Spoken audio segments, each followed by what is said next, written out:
What yet, ladies and gentlemen, my name is Lycos, and this is part 2 of my No Man's Sky new player guide for 2024. In this guide, I'm going to try and give you guys a bunch of early game tips and tricks, including how to make early game units and nanites. In this video, I tried to cut out as much of the boring stuff as I could to get to the more important things as fast as possible. But I would really like to know what you guys think of the pacing of the video, so let me know down in the comments. If you find this video useful, it would be awesome if you'd hit that subscribe button. And now let's get right into the guide.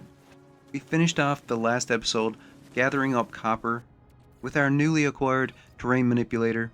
Now we're going to convert the copper into chromatic metal using our refiner.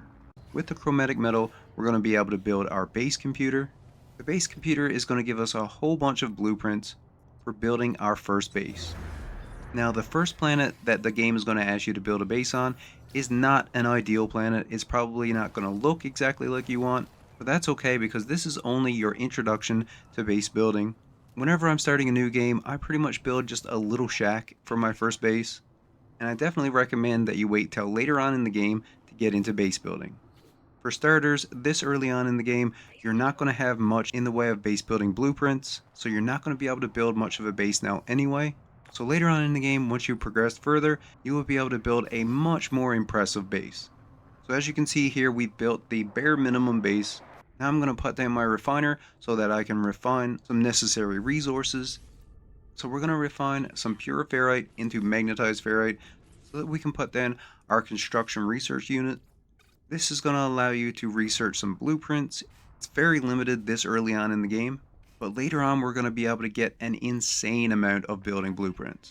The base building in No Man's Sky is definitely up there with my favorite base building in any game. So right now we're going to need some salvage data, and in order to get that we're going to need to find some buried technology.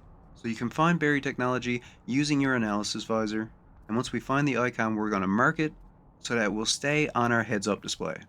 So this is an item that we need to dig up using our terrain manipulator.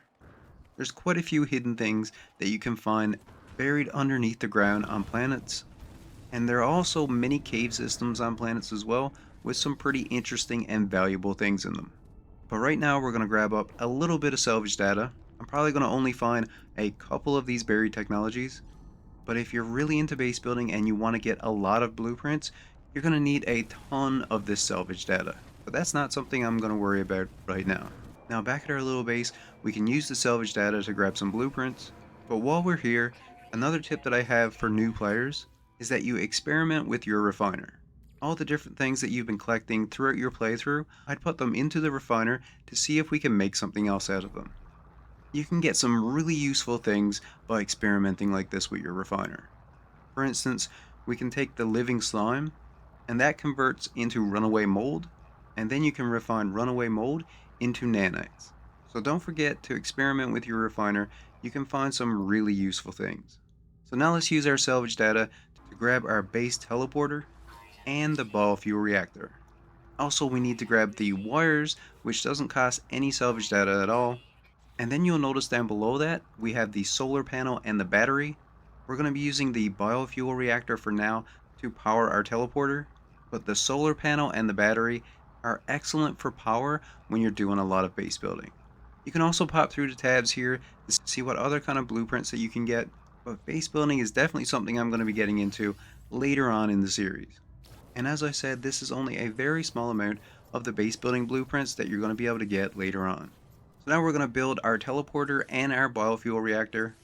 It takes very basic materials in order to build these two things.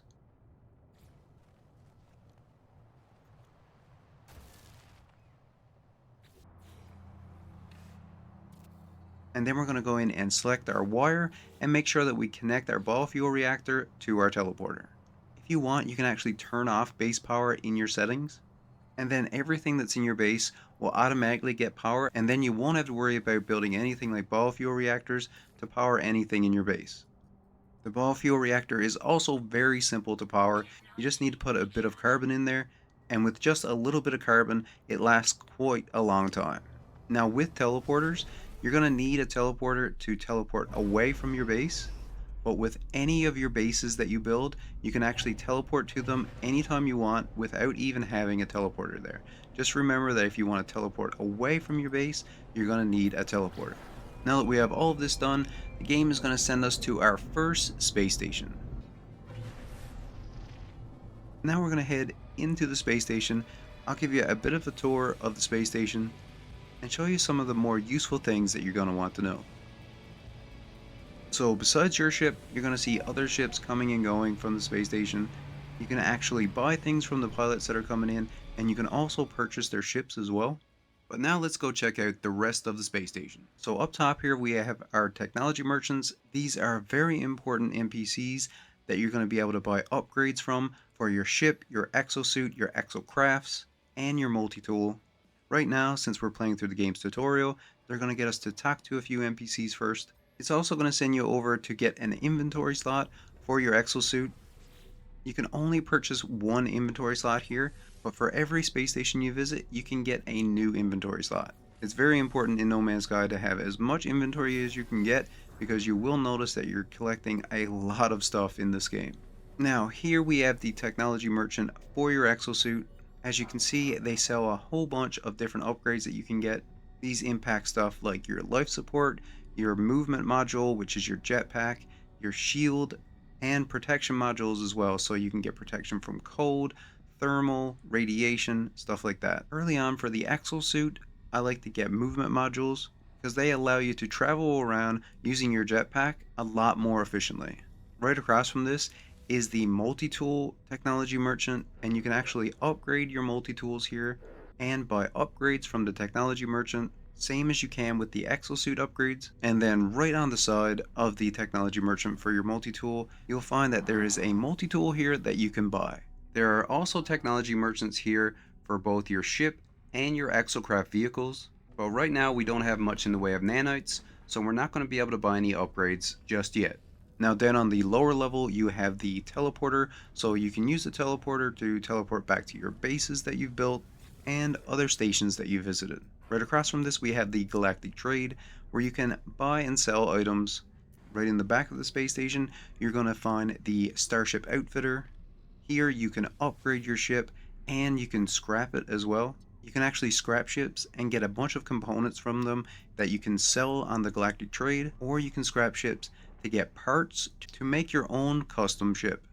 Speaking of custom ships, right next to the Starship Outfitter is the Ship Fabricator, which as I said you can use to make your own custom ship. We will definitely be checking out this later on in the series once we have some ship parts. And then right next to this we have the character customization.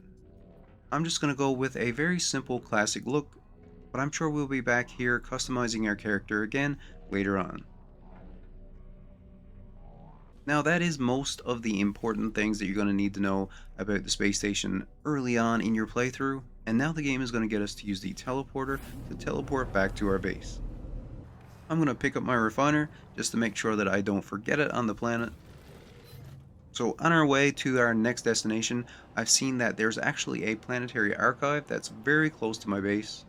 If I had known that the planetary archive was there, I would have built my base right at the planetary archive. Planetary archives and trading outposts are some of my favorite places to build a base because you're constantly going to see ships coming and going, and it's a very good place to hunt for new ships. Now arriving at our next destination, the game is going to give us our warp drive, so we're going to need to get the resources in order to be able to build this.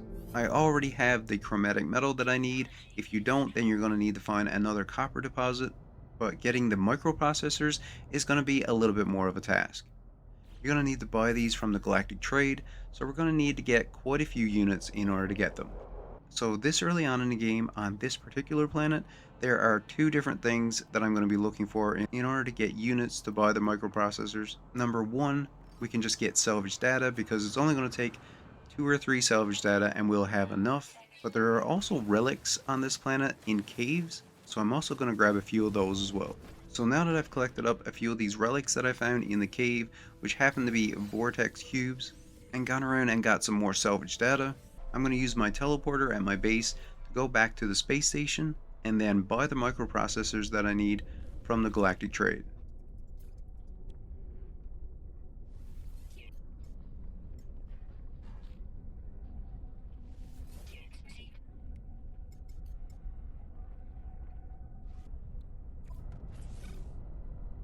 Now that we have our warp engines, we're going to need to head out and get some fuel. So the game is going to direct us straight to where we need to go in order to get the blueprint for the fuel, which are called warp cells. But there's also another really great thing about this building. Once you land and go up to the building, you'll notice that there's little purple eggs. There are tons of them, and you're going to be able to use your multi-tool on them in order to harvest them. Once you use your multi-tool on them, you'll see that there's a little ball that's going to pop out. You can go over and pick that ball up. This is actually a larval core, and it's worth a lot of units. Now there are going to be some hostile creatures that are going to pop out of the ground and try to attack you, but as long as you keep moving, they're going to have a really hard time hitting you. And if you want to be extra careful, once you grab a couple, you can actually fly up to the top of the building. Now they can still shoot things at you, but they don't do too much damage. So if you just keep moving around the building, you shouldn't have too much trouble, and I would recommend that you gather up all of the larval cores. So I've gathered up all of the larval cores, then I'm just going to head inside to grab the warp cell blueprint, and that's the fuel that we're going to need in order to recharge our warp engine.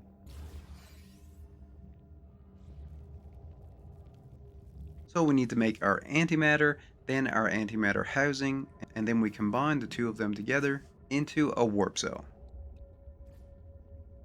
Now, as I said, these larval cores are worth a ton of units, so you can sell them at the galactic trade, but you can also put them into your refiner and refine them into nanites.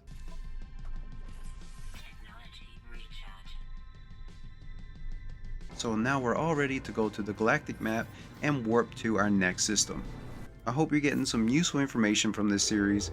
Thank you all so much for watching, and as always, stay where you're at and I'll come where you're to. Later everyone.